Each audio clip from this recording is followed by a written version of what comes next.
एक गांव में रामलाल रहता था। रामलाल बहुत ही खड़ूस था और हमेशा गरीबों की जमीन हड़प लेता था। उसी गांव में चंदन नाम का एक किसान रहता था। उसने भी अपनी जमीन रामलाल के यहाँ गिरवी रखी थी और इसी वजह से वो रामलाल के खेतों में काम करता था, जिससे उसका कर्जा पट जाए और वो अपनी जमीन वापस ले ले। अरे चंदन, जल्दी जल्दी हल चला। क्या तुझे अपना कर्जा नहीं पाटना है? हाँ हाँ मालिक, चला रहा हूँ। मैं भी यही चाहता हूँ कि जल्दी से जल्दी मेरी जमीन वापस मिल जाए। हाँ हाँ, तू सही कह रहा है। मैं भी यही चाहता हूँ, क्योंकि मैं कभी भी किसी गरीब का हक नहीं मारता हूँ। हाँ हाँ मालिक, आप तो हमारे लिए देवता समान हैं। आपने मेरी मदद की है, यही बहुत बड़ी बात है। इसके बाद रामलाल वहाँ से चला गया और चंदन खेतों में काम करने लगा। चंदन को काम करते करते पूरे 2 वर्ष हो गए, पर अभी तक रामलाल ने उसकी जमीन वापस नहीं की। इस वजह से वो भी काफी परेशान था। वो काम करके घर पर आया तो उसकी पत्नी सीमा ने उससे कहा, अजी सुनते हैं, अब तो पूरे 2 वर्ष होने के लिए आ गए हैं। क्या अभी तक आपने रुपए नहीं पटा पाए? आपने तो मात्र 20,000 रुपए लिए थे और हमारी जमीन तो पूरे 2 लाख की है। तो ये रामलाल सेठ हमें जमीन वापस क्यों नहीं कर रहा है? अरे भाग्यवान, तुम धैर्य रखो, सब कुछ ठीक हो जाएगा। मैं इस बारे में सेठ से बात करता हूँ। वो बहुत ही चालाक हैं। इस वजह से मुझे नहीं लगता कि वो आसानी से हमारे खेतों को वापस करेंगे। अगर उसने खेत वापस नहीं करे तो हम तो बर्बाद हो जाएंगे। हम क्या करेंगे? क्या हमें पूरी उम्र इसी तरह काम करना पड़ेगा? अरे तुम परेशान क्यों हो रही हो? मैं कुछ न कुछ उपाय करके अपनी जमीन वापस ले ही लूंगा। अगले दिन चंदन सेठ रामलाल के पास गया और उससे कहा, सेठ जी, अब तो पूरे 2 वर्ष हो गए हैं। अब तो मेरा कर्जा पट गया होगा। अरे चंदन, अभी कहाँ पट गया तुम्हारा कर्जा? अभी तो तुम्हें इस बार भी काम करना पड़ेगा, तब जाकर पटेगा। क्या मालिक, ये आप क्या कह रहे हैं? 2 वर्ष मैंने काम किया है। मैंने आपसे सिर्फ 20,000 रुपए ही तो लिए थे। हाँ हाँ, मुझे पता है। मुझे ज्यादा बताने की जरूरत नहीं। मैं जितना कह रहा हूँ उतना ही करो। यदि जमीन वापस चाहिए तो काम तो करना ही पड़ेगा, वरना जाओ अपने घर। ये सुनकर चंदन समझ गया कि अब तो सेठ उसके साथ बेईमानी कर रहा है और उसने एक योजना लगाई। और अगले दिन जब चंदन खेत में काम कर रहा था तो उसने एक चमकीला पत्थर उठाया और सीधा अपने घर पर आ गया।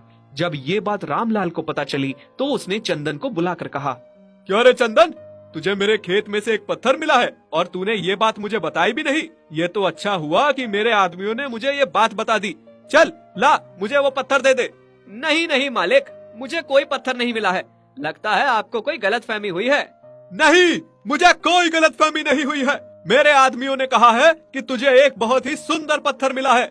जरूर वो हीरा होगा, इसीलिए तूने मुझसे झूठ बोला है। जल्दी से पत्थर दे दे। अरे नहीं नहीं मालिक, वो पत्थर हीरा नहीं है, वो तो जादुई पत्थर है और वो मैं आपको नहीं दूंगा क्योंकि वो मुझे मिला है। क्या? तू मुझे नहीं देगा? क्यों? वो मेरे खेत में निकला है, इसलिए उस पर मेरा हक है। नहीं, उसे मैंने निकाला है, इसलिए उस पर मेरा हक है। अगर आप मुझसे जबरदस्ती उसे छीनोगे तो मैं पंचायत में जाऊंगा। ये सुनकर सेठ रामलाल काफी परेशान हुआ, क्योंकि उसे पता था अगर ये पंचायत में गया तो पत्थर उसी को मिल जाएगा। और उसने चंदन से कहा, अच्छा चंदन, तू तो अपना ही आदमी है, पंचायत में जाने की क्या बात करता है? तू मुझे वो जादुई पत्थर दे दे, उसके बदले में तुझे तेरी जमीन वापस कर देता हूँ। मुझे आपकी बातों का कोई भरोसा नहीं है। मुझे क्या पता कि आपने जादुई पत्थर लेकर जमीन वापस ना करी तो। अरे नहीं नहीं, मेरी बात पर भरोसा कर। अच्छा तू ऐसा कर, पहले अपने खेत के पेपर ले ले, इसके बाद मुझे वो जादुई पत्थर दे देना, ठीक है? ठीक है, ये हुई ना बात। मैं अभी अपने घर जाकर जादुई पत्थर लेकर आता हूँ, तब तक आप कागज तैयार रखें।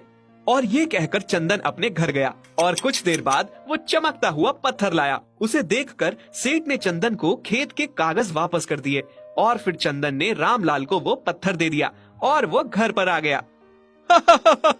मुझे जादुई पत्थर मिल गया, अब तो मैं माला माल हो जाऊंगा। हे जादुई पत्थर, मुझे बहुत सारा सोना चांदी दे दे। पर पत्थर ने उसे कुछ भी नहीं दिया। इस पर सेठ ने फिर से कहा, हे जादुई पत्थर, मुझे बहुत सारा माल दे। जादुई पत्थर दे दे, जल्दी दे, मैं माला माल होना चाहता हूँ, जल्दी दे। पर फिर भी उस पत्थर ने कुछ नहीं किया। इस पर सेठ बहुत ज्यादा गुस्सा हो गया और उसने उस पत्थर को फेंक दिया, जिससे उसके 2 टुकड़े हो गए इस पर रामलाल चंदन के घर पर गया। तूने मुझे बेवकूफ बनाया। उस जादुई पत्थर ने तो मुझे कुछ भी नहीं दिया। मुझे पता था कि वो आपको कुछ नहीं देगा, क्योंकि वो पत्थर मामूली था। इसीलिए मैंने उस पर सोने का पानी चढ़ा दिया, जिससे वो जादुई लगे। क्योंकि मुझे अपने पेपर वापस चाहिए थे। आप मुझे धोखा दे रहे थे, और अगर आपने मेरे साथ कुछ भी किया तो मैं पंचायत में चला जाऊंगा। तू मुझे धमकी दे रहा है? तुझे पता नहीं है कि मैं सेठ रामलाल हूँ। मैं कुछ भी कर सकता हूँ। हाँ हाँ, मुझे पता है, पर आपको नहीं पता।